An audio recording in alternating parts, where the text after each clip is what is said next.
Hi, everyone. Kira here. I hope you're doing good. Good. Happy Sunday. Oh, it's 10:23 a.m. That is like my number. I see that number all the time. Usually it means something about collaboration, but anyway. So how's it going? Write in the comments. Tell me how you're doing. All right. So we are going to tackle the biggest thing in Course in Miracles. And I don't need my book because I can screw this up all by myself. I don't need my book to make me not understand this any better. Um, so anyway, I hope you're doing good and you're having a good experience of this life and you are moving through this time with ease and with grace. And so hopefully my reception will hold up here. If it does, great. If not, then I'll do this again sometime because this is the biggest subject to tackle. All right, so only love is real. And write in the comments if you've ever read or been to a class for A Course in Miracles or listened to, Mary Williamson or, any of that kind of stuff, because it's a really good, well, that's textbook, right? Anyway, so only love is real. And nothing unreal exists, right? That's kind of the follow-up of that first sentence there. Only love is real, and anything unreal doesn't exist. Okay, so only love is real. So what I want to do almost is answer any challenge or any problem or any experience with that statement. Only love is real. So if you think of every negative thought that you have, every concern you have, every worry you have, anything that comes up in your mind, and you follow it with only love is real, what do you think that does? It essentially, it dismantles it. And it may not do it at first. It may take some time to do it, and you may have to practice it and that kind of thing. But ultimately, only love is real. So if I have a thought or feeling, oh, she doesn't like me, or, oh, I must have done that wrong, or, oh, I'm really screwing this thing up. And if you follow, I'm really screwing this thing up with only love is real, you can let your shoulders relax. You can take a deep breath. You can be at ease. You can know that that's the truth, because there's something in us, even though if we want to object to it, even if we, yeah, I get that. Only love is real and nothing else, nothing unreal exists. I get it, blah.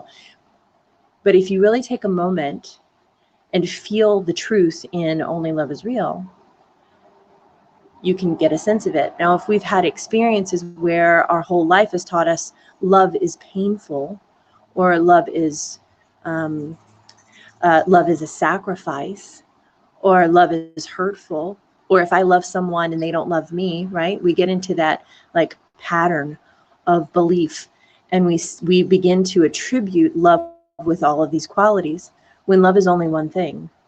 Love is only unconditional. It's never unfelt, right? We're always feeling it.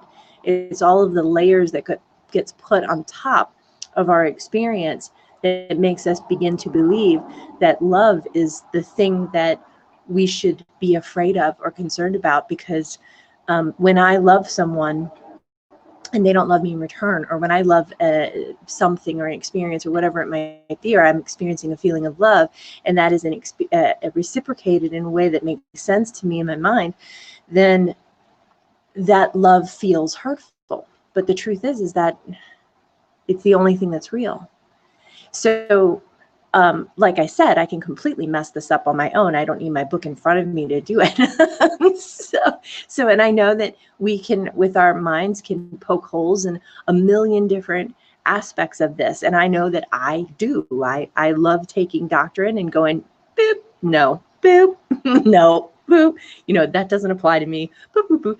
And so we can do that naturally as human beings because we're intelligent. We are connected to awareness. We judge the world around us. We experience the world around us. We gain evidence to prove ourselves right or not right. And so as we're moving through this life experience, what do we really want? Do I want to experience more peace of God or love or spirit or universe? Do I want to experience that more? Or do I want to experience the feeling of what love isn't for me, and how it's not showing up for me, and what it can't be for me because it means XYZ? Yes. Yes, love doesn't hurt me. My inability to see it or feel it is what hurts. Yes, yes, yes, yes, yes. And so, Susan, you have been such an instrumental teacher for me for this.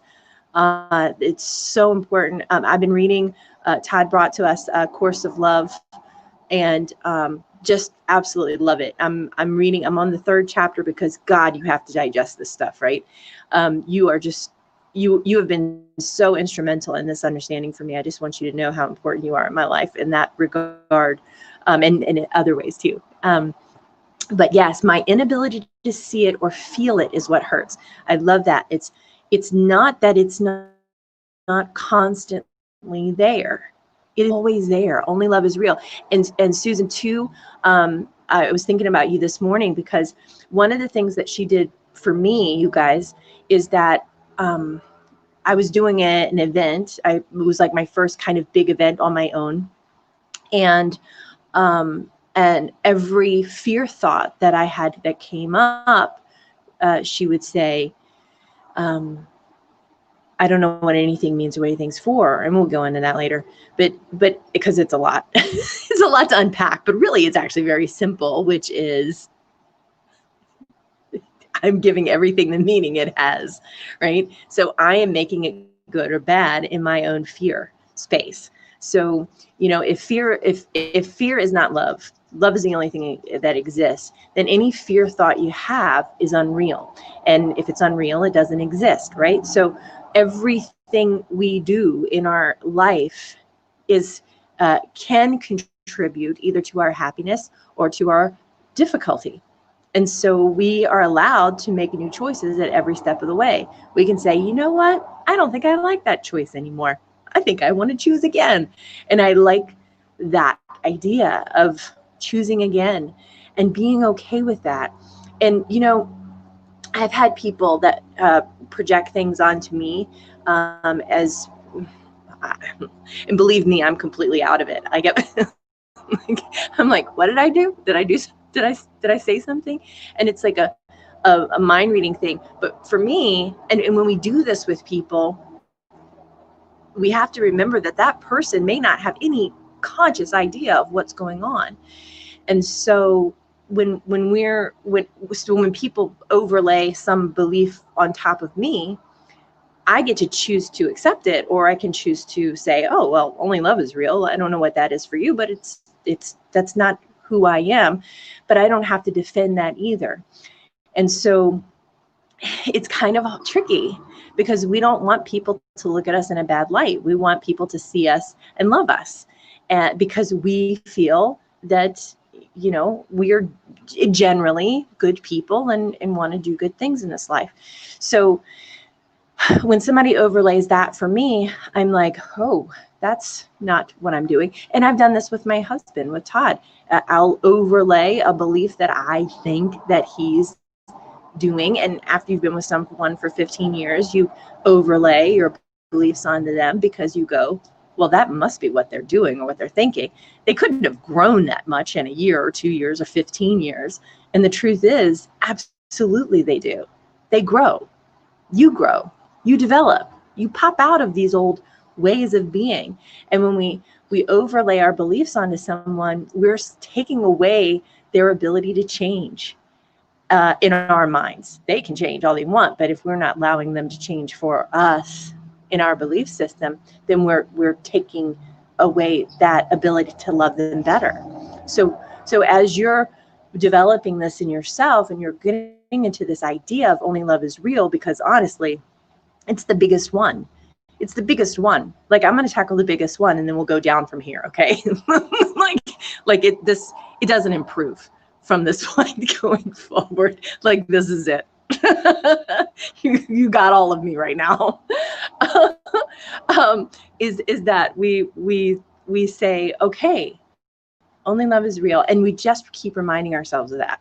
So any negativity, any painful thing, any hurtful thing, any wrong thing, any projection, anything like that that comes up, if you just remember this one statement, as much as you believe it or you don't believe it, it doesn't matter.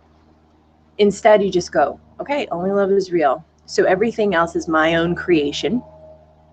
And how interesting I'm creating that, and what is it that I need to learn in order to bring me back to love, a return to love, right? Which is Marianne Williamson's book.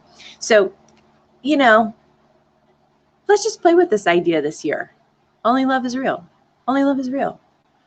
Say that thought in your head right now, that negative thought that you got, or you've had, or you've been rolling around in your conscious, or you haven't even considered yet.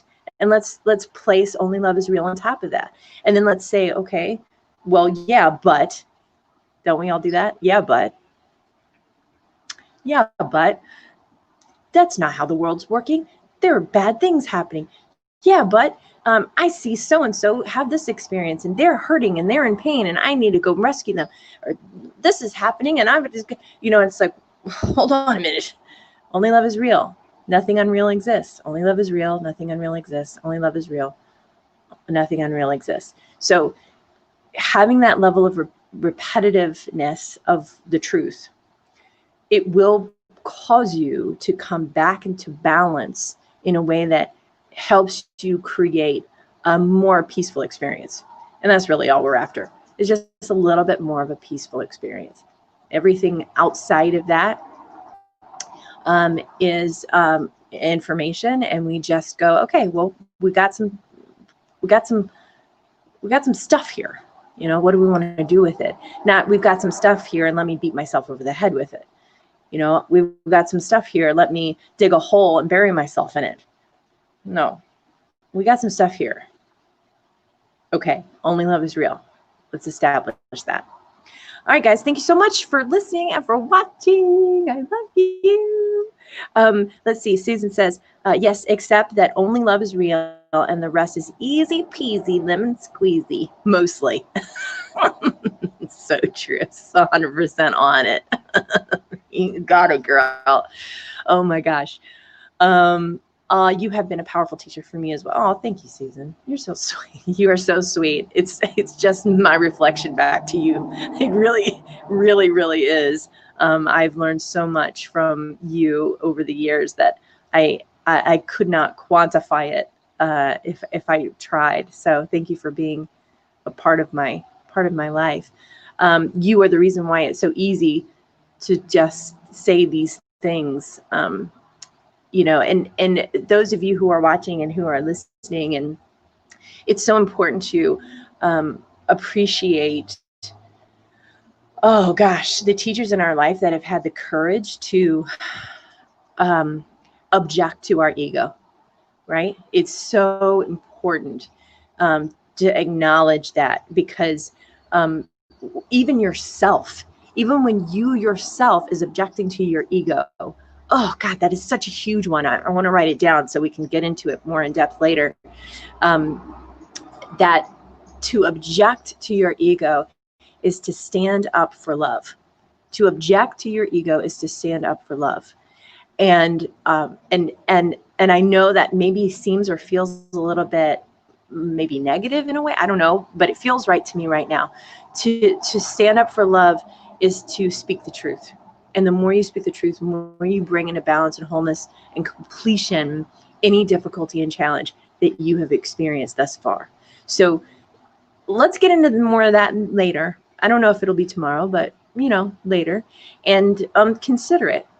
How are you going to stand up for love today? How are you going to stand up for what's real today? How are you going to stand up for truth today? How are you going to honor love today? I don't know. Maybe it's just saying no to things that that do not belong to you and are not right for you to involve yourself in because they just simply don't exist.